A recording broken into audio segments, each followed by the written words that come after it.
welcome to another tank unboxing and build.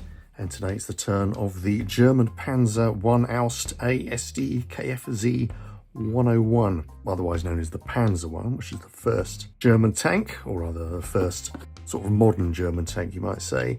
There's obviously the Panzer 1, Panzer 2, Panzer 3, etc. And this is a Hobby Boss kit. And the last Hobby Boss kit we made was the Renault tank. R26 was it? I can't remember. But most of that kit comprised the interior. So you're making the engine, the transmission and the steering, etc. Most of which you couldn't actually see at all once the tank was put together. So I'm quite interested to see whether this Hobby Boss kit will be the same. Let's have a quick look around the box. I won't read all this out, but you can freeze frame there if you want to. You've got the decals here, A and B. This is a early late version kit. So I'm guessing we get two options. I'm guessing the two different decal schemes are to do with that. The usual stuff on the sides. We've got the photo etch parts here. Always good to see those. A couple of other kits on the side. So anyway, let's crack it open. So I've cut the sellotape. Let's shake it out. Oh, it's all stuck. There we go. That wasn't a good start. Yep, looking nice. There's never too much to say about these parts, really, is there? They look well formed, and I'm seeing a lot of what look like engine parts here. I don't know if you can see that there. That looks very engine-y. More bits here. Again, it's very difficult to tell what these are. This is the suspension. Wheel sets. Right, these look complicated, don't they? Or delicate, rather. Again, wheel sets, but we've got these curious circles. Quite interesting. More, this is just the running boards along the side, I think. Parts are looking good. I'm not having a terribly close look at them. And then we've got these long things on the side. I have no idea what these could be. Very peculiar. God, there's lots to this. Jeez.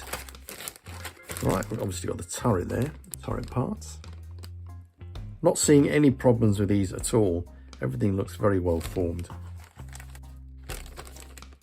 And, well, more turret. Good, and this will be the tank tracks. Oh, jeez. Right. Lots to assemble. It looks like you've got to actually put together every single piece of track. That looks crazy. Right, I'm not looking forward to that. Damnation. Okay, normally you will get, you know, sort of lengths of track together with individual parts to get you around corners and things like that, or curbs, I should say. But here it looks like every single item of track is individual. Oh dear. And we've got some perspex bits. Right, well, here's how this is tiny. I was expecting something about twice the size of this. This is the photo etching. Metal stuff. Tiny, tiny, tiny parts. I mean, these are ridiculously small. Now for a closer look at the instructions. I did have a quick canter through of the instructions before. Then I decided I ought to go through and look at them more carefully. There's quite a lot to take in. Earlier I was wondering if there was much interior detail, and there is indeed quite a lot. We've got a transmission here, got the steering equipment, driver's seat. And down here we've got engine. So the question is, how much of that interior do I actually build? I was wondering whether there were actually any options for having open hatches or closed hatches. And looking through it, there seems to be all sorts of options you can have. So what I probably will do is build all the interior, then later on make a decision whether to have hatches open or not. But like I said, this is the transmission. This is the hull down here. Here we've got the wheels, and these are the mysterious circles. So quite a lot of building there. Already pointed this out. This is the engine compartment at the back. And here's the engine. All this is fairly straightforward, I think. Yeah, you do get the two options. Quite often through the instructions you will see, for example, like here, you get the early version or the late version set up. And that's repeated throughout, so you've got early, late. I will go for the early version, I think. And then down here, you've got some detailed instructions to whether you want hatches full open, large open, or small open. So lots to do, lots to choose from. Yes, looking nice. Again, they call it convertible and they give you a choice. So here it's saying I've got a cooling air intake cowl and air outlet cowl, or a smoke candle rack. I think the smoke candles sound more interesting, don't they? That's the finished tank. So the little accoutrements down the bottom, all the little tools. And here we come to the colour and the markings. And there are a number of colour schemes here. So this is 3rd Company, 2nd Battalion. Early version. That's Norway. Polish campaign. And at the bottom down here we got North Africa, which looks quite fun. You've got the decal set up here. And turn the page, you've got another decal set.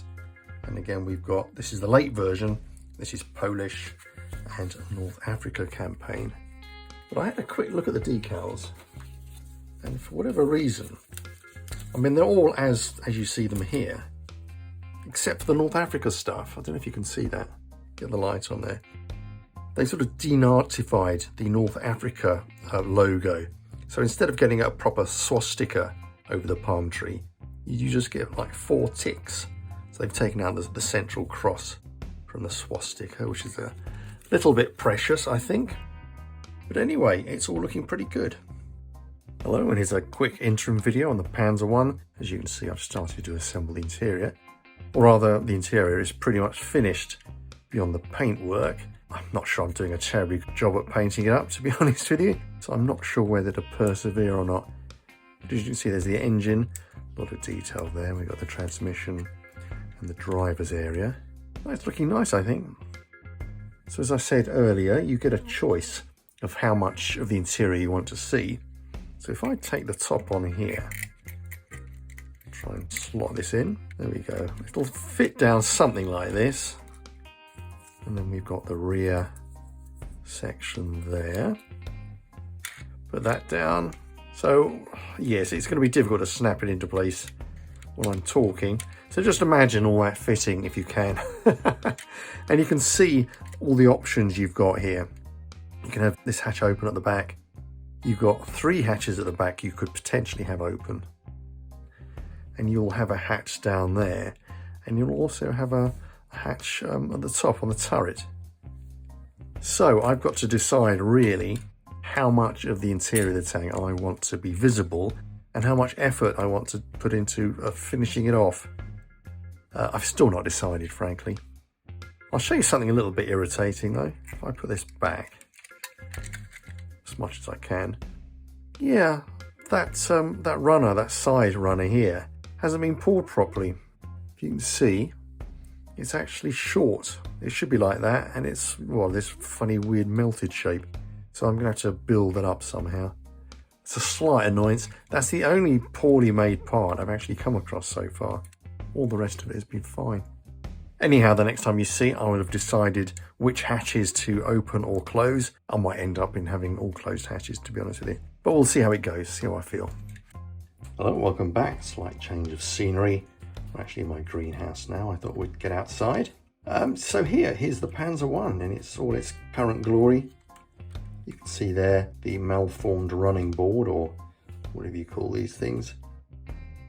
I use milliput putty, which is set very hard. I do have some Tamiya putty, but it seems to be quite rubbery rather than hard setting, so I don't use it very often. And it wouldn't be any good at all in a situation like this, the Tamiya stuff. It's looking pretty good though, isn't it? This is fairly bent up, I'm afraid.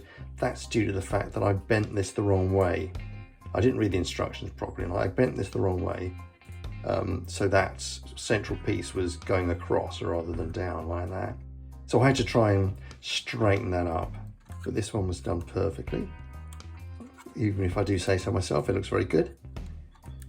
Yeah, it's a nice model. There's lots of detail here. I probably made a rod for my back, trying to paint all this on the tank. I think a lot of this detail would probably have been better painted individually than stuck on, but we'll see how it goes. Had a bit of a problem at the front though. I had to grind down quite a lot of this front plate. To make it fit. And we've still got that sort of silly gap there. It's rather irritating. As you can see, we've gone for the closed casket. I decided to have all the hatches closed, but that could have been open, that could have been open, that could have been open, that could have been open. Just to save me really painting a lot of interior detail that I'm not particularly interested in. But there we are. It's looking good. So the next step will be to put on some primer, because this has been partially primed already. Then I'll have to start thinking about what sort of colour scheme to put on it. But looking nice, it's a nice little kit, I have to say. Hello, welcome back to the greenhouse. And here's the final form of the Panzer 1. I went for the classic German grey in the end. As you can see, I've been having a lot of fun with my weathering effects. An awful lot of mud on the bottom there. Perhaps a little bit too much mud, frankly. I was using various pigment sets, mostly Vallejo. Got European Earth, Natural Umber, and this is Burnt Umber. And there's some other pigments as well I've been using. But making up different colours and slapping them on. And then fixing them in various ways. In some cases I used a mixture of PVA glue and water. In other cases I tried fixing with matte varnish, matte water-based varnish. But in the end I think I went with some pigment binder. Who makes that? Vallejo. But yeah, the results are okay. I think like I said, I went a bit overboard with the pigment though. But it was a bit of an experiment. But hopefully it's blended in quite nicely with the rest of the tank. There is a bit of finishing off I need to do. There's some perspex needs to go in there. There might be some other bits of perspex I need to add. Also got some stowage on the back here. Looks quite good, I think. Yeah, I'm pleased with it. There's more I could do, but I'm at the stage where I'm, afraid that if I tried to do more, I would just mess it up in some way, in a way I couldn't really roll back. A little bit disappointed with the decals, because what I've been doing with decals is putting them down with a decal fixer. And that, for example, was more or less okay when it went down with water. But then I applied the decal fixer and it bubbles up rather. It's annoying there. I mean, other places you can see a bit of bubbling. It's not so noticeable. So that's a shame. But it's looking good, I think. I'm quite pleased with it. So not totally happy with all the pigment I've slapped on down here. I don't think it looks entirely natural. And I've got to clean up the wheels a little bit. Pardon all the bee sounds you might be hearing. I'm in the greenhouse, obviously.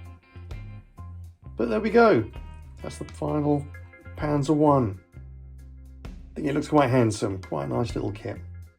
So anyway, I hope you enjoyed that, and I hope you'll come back for some more. So until I see you again, I shall say goodbye. Okay then, cheerio.